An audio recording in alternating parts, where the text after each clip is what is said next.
Bismillahirrahmanirrahim. Assalamualaikum warahmatullahi wabarakatuh. Selamat pagi. Di video materi pertama mata kuliah kewirausahaan ini, kita akan sedikit membahas tentang mindset dan metamorfosis kehidupan. Setelah menonton video ini, saya harapkan adik-adik semua memiliki gambaran terkait bagaimana langkah awal yang harus adik-adik persiapkan dan lakukan jika adik-adik ingin memiliki mental sebagai seorang wirausaha. Kewirausahaan atau yang biasa kita sebut dengan entrepreneurship bukanlah hal baru. Jika kita tarik ke sejarah awal mula istilah dan konsep kewirausahaan pertama kali dibicarakan di dunia barat, sudah tentu mungkin video materi pertama ini akan memakan waktu yang sangat lama. Karena pencetus pertamanya yaitu Richard Chamberlain jauh lebih tua daripada Adam Smith yang kita katakan sebagai pelopor ekonomi modern. Jadi di video ini saya tidak akan berbicara tentang apa itu definisi kewirausahaan berdasarkan para ahli atau bagaimana perkembangan kewirausahaan dari masa ke masa. Jika adik-adik penasaran dan ingin memperdalam lebih lanjut dengan perkembangan pemikiran terkait kewirausahaan dari masa ke masa, mungkin bisa silahkan untuk langsung membeli buku kewirausahaan atau membaca jurnal dan artikel di internet. Oke, dari berbagai macam definisi yang diberikan oleh tokoh-tokoh kewirausahaan yang namanya tertera di layar, nanti adik-adik bisa baca atau searching sendiri ya. Ada beberapa kata yang sama di dalam beberapa definisi yang diberikan, yaitu produktif, kreatif, dan inovatif. Nah, jadi dari sini bisa sedikit kita simpulkan bahwa kewirausahaan itu adalah suatu kemampuan. Kemampuan yang seperti apa? Kemampuan pola pikir yang mengharuskan untuk produktif, kreatif, dan inovatif. Gitu. Nah, kemampuan pola pikir inilah yang digunakan oleh para pemiliknya untuk menuju impian mereka yaitu kesuksesan. Nah, mereka yang memiliki kemampuan inilah yang sering kita sebut dengan istilah wirausaha atau entrepreneur. Jadi, jika kita simpulkan, wirausaha atau entrepreneur ini adalah mereka yang memiliki kemampuan dan pola pikir yang produktif, kreatif, dan inovatif yang digunakan untuk membesarkan usahanya untuk mencapai kesuksesan. Nah, kemampuan seorang wirausaha yang selalu percaya diri, memiliki jiwa kepemimpinan yang baik, berani mengambil resiko dalam setiap keputusan yang dibuatnya, kreatif dan inovatif dalam membentuk dan menjual produk mereka, dan selalu produktif dalam hidupnya ini, ternyata itu bukanlah sebuah bakat bawaan yang tidak bisa dibentuk atau tidak bisa dipelajari oleh orang lain. Nah, siapapun Anda bisa memiliki kemampuan tersebut. Entah Anda memiliki privilege atau tidak. Entah Anda berasal dari keluarga yang beruntung dalam hal ekonomi atau tidak. Anda bisa dan Anda mampu untuk memiliki kemampuan tersebut. Anda bisa untuk menjadi seorang wirausahawan yang sukses. Caranya bagaimana? Mindset. Mindset atau pola pikir adalah sebuah keyakinan yang mempengaruhi sikap seseorang atau seperangkat keyakinan cara berpikir yang menentukan perilaku dan pandangan seseorang. Mindset ini bisa dipelajari, bisa dibentuk dan bisa diterapkan hingga menjadi kebiasaan yang lambat laun akan menyatu dengan diri kita. Mindset ini sendiri, menurut seorang psikolog dari Stanford University, yaitu Carol Dweck, itu terbagi menjadi dua, yaitu mindset yang berkembang atau growth mindset dan mindset tetap atau fixed mindset. Nah, apa perbedaan kedua mindset ini? Orang yang memiliki growth mindset atau pola pikir yang berkembang biasanya akan selalu berpikir dan bersikap positif dalam menjalani kesehariannya. Mereka selalu siap untuk menerima tantangan dan selalu siap untuk mengembangkan diri agar tantangan tersebut bisa diselesaikan. Nah, mereka juga itu tahan terhadap segala macam rintangan atau masalah yang mendera dan tidak banyak mengeluh dalam menghadapi masalah tersebut. Nah, dalam berusaha atau bekerja, mereka selalu menganggap bahwa itu adalah sebuah proses untuk menjadi pribadi yang lebih baik ke depannya. Sehingga mereka itu tidak anti kritik. Mereka dengan senang hati mendengar kritik atau masukan yang membangun dari individu lain dan kemudian memperbaikinya. Nah, ini mereka lakukan agar mereka bisa menjadi individu yang lebih baik lagi. Dan biasanya mereka menjadikan kisah sukses orang lain itu sebagai inspirasi dan motivasi agar bisa menjadi seperti itu. Bahkan bisa menjadi lebih baik lagi. Nah, kemudian mindset yang kedua adalah fixed mindset. Pola pikir yang tetap ini merupakan kebalikan dari growth mindset tadi.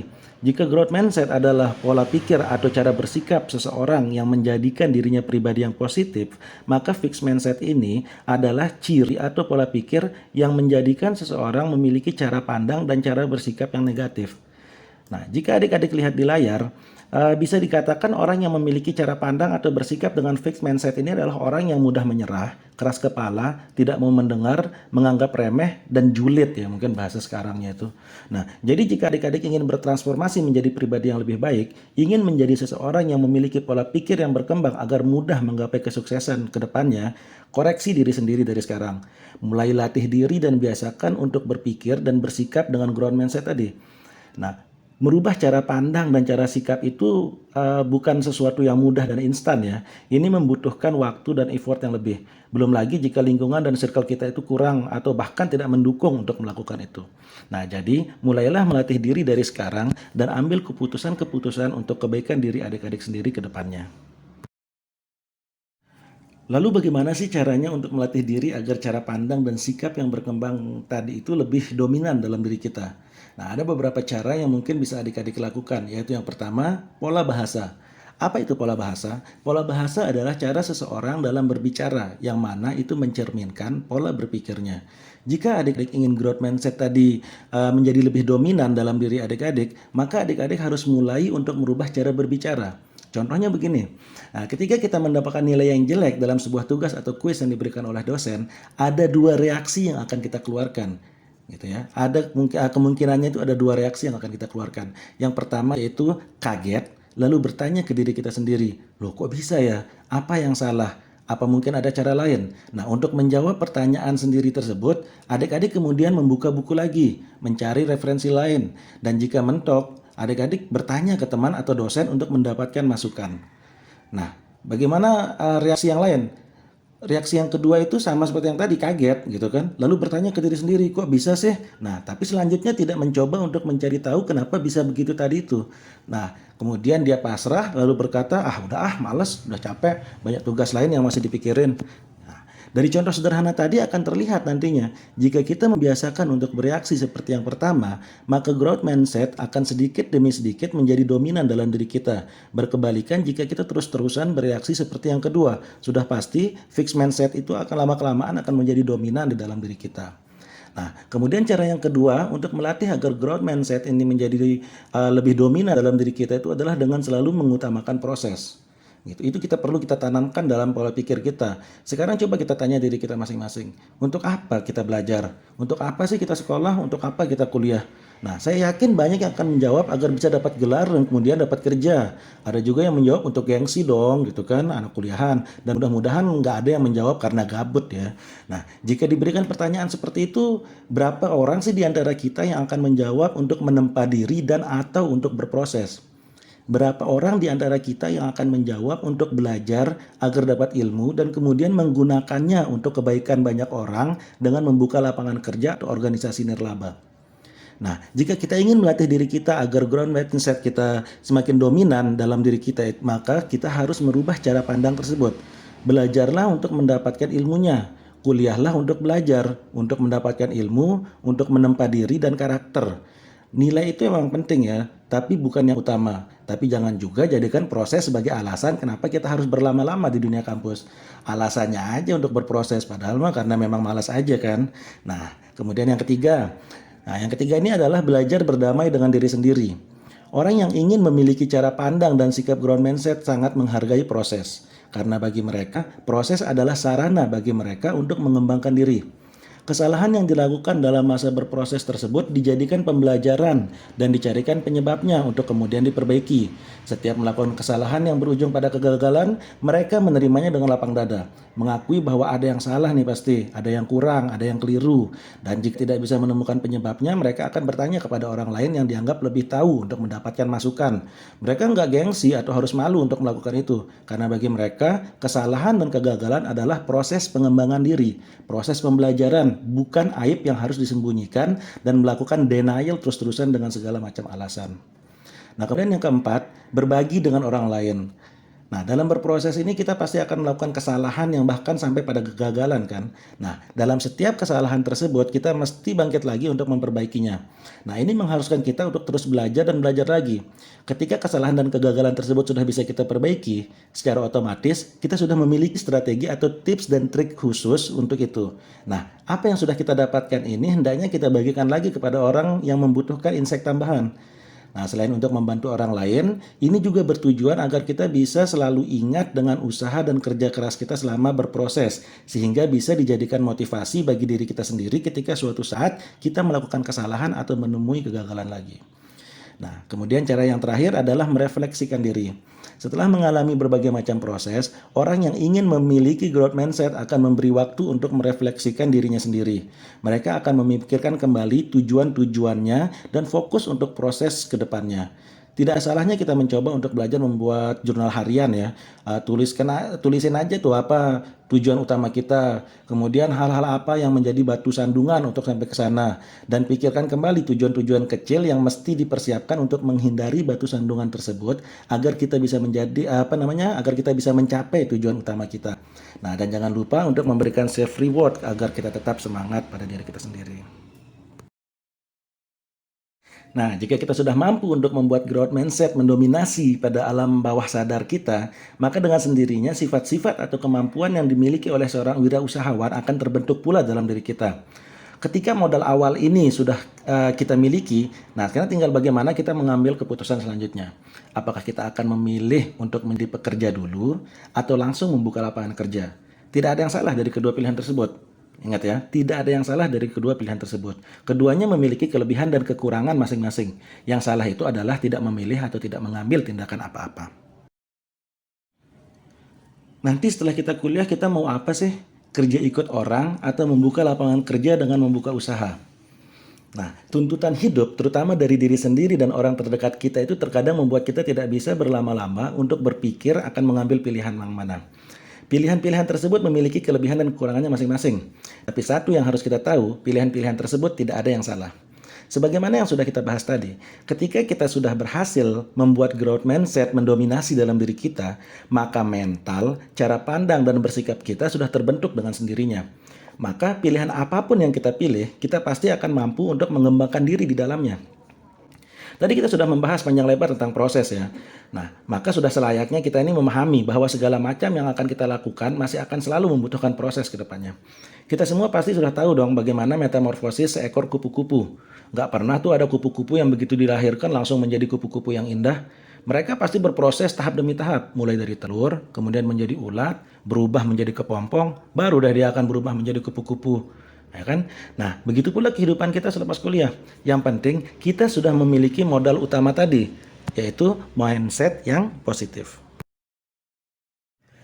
Robert Kiyosaki dalam bukunya The Cash Flow Quadrant mengatakan setiap orang itu memiliki 4 cara dalam memperoleh penghasilan.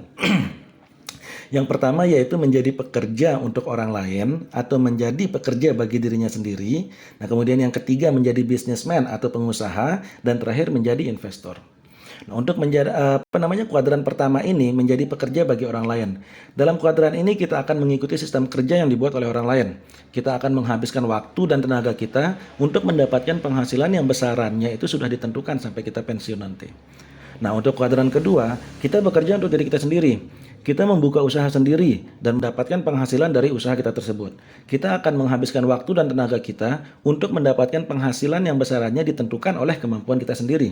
Kalau usaha kita buka, ya kita dapat penghasilan. Kalau tidak buka, ya tidak dapat apa-apa. Nah, untuk kuadran ketiga, kita memiliki usaha dan membuat orang lain bekerja untuk kita. Kita akan tetap dapat penghasilan walaupun kita tidak ada di tempat usaha kita tersebut. Dan kuadran yang terakhir adalah kita memiliki uang yang bekerja untuk kita. Uang yang kita miliki itu kita tanamkan untuk investasi, entah itu dengan membeli saham atau obligasi, terserah lah ya. Sehingga kita dapat tetap bisa mendapatkan penghasilan. Nah, pertanyaannya, apakah kita harus memilih salah satu saja atau bisa memilih lebih dari satu untuk memilih berada di kuadran yang mana? Jika kita bisa memilih lebih dari satu, kenapa harus memilih salah satu saja? Ya kan? Nah, seperti yang sudah saya sampaikan tadi, tidak ada yang salah di dalam pilihan-pilihan yang dihadapkan pada kita selama kita memiliki modal awal tadi, yaitu mindset. Ketika kita bekerja pada orang, cara pandang dan bersikap kita yang sudah terbentuk tadi akan membuat kita lebih berbeda daripada mereka yang mindsetnya itu belum terbentuk. Entah itu dari bagaimana kita menghadapi tugas yang diberikan kepada kita, maupun bagaimana kita mengelola penghasilan yang kita dapatkan. Salah satu kunci utama bagi kita yang melangkah dari kuadran 1 dan 2 adalah bagaimana mengelola keuangan. Kita harus mampu membedakan antara kebutuhan dan keinginan dan membuat skala prioritas. Kita diharuskan sebisa mungkin untuk memiliki dana cadangan jika suatu saat kita di PHK nih, jika kita di kuadran 1 atau jatuh sakit yang membuat kita tidak bisa menjalankan usaha kita jika kita berada di kuadran kedua. Nah, selain itu, dana cadangan tersebut bisa kita gunakan suatu saat jika kita sudah merasa siap untuk melangkah ke kuadran selanjutnya. Bagi individu yang growth mindset-nya itu sudah mendominasi di dalam dirinya, biasanya tidak akan pernah bisa lama bertahan bekerja untuk orang lain. Apalagi jika organisasi tempat bekerjanya itu tidak menghargai proses. Bagi mereka, bekerja untuk orang lain adalah pijakan awal saja untuk mengumpulkan modal, pengetahuan, dan pengalaman sebelum mereka berpindah ke kuadran 2. Setelah berada pada kuadran 2 pun, dia akan terus belajar dan menambah pengalamannya, sehingga suatu saat dia akan mampu membuat sistem yang baik bagi usahanya dan merekrut pekerja untuk membantunya. Dan biasanya, mereka akan membuat sistem yang menarik, sehingga pekerja yang direkrutnya itu pun akan diberikan keleluasaan untuk mengembangkan dirinya. Nah, lambat laun setelah ditempa berbagai macam rintangan dan mampu keluar dari itu semua, individu tersebut akan berpindah dengan sendirinya ke kuadran ketiga, di mana lingkup usahanya sudah menjadi sangat lebih luas dari sebelumnya. Pekerja yang direkrutnya pun akan semakin banyak. Nah, sampai pada titik ini penghasilan yang diperolehnya pun sudah sedemikian besarnya sehingga bisa disisihkan untuk berinvestasi yang secara otomatis akan membuatnya berada di kuadran 3 dan 4 pada waktu yang bersamaan. Nah, sebagaimana siklus kehidupan seekor kupu-kupu tadi, inilah yang disebut dengan metamorfosis kehidupan seorang wirausahawan. Oke, mungkin cukup sekian dulu untuk materi pertama kita ini.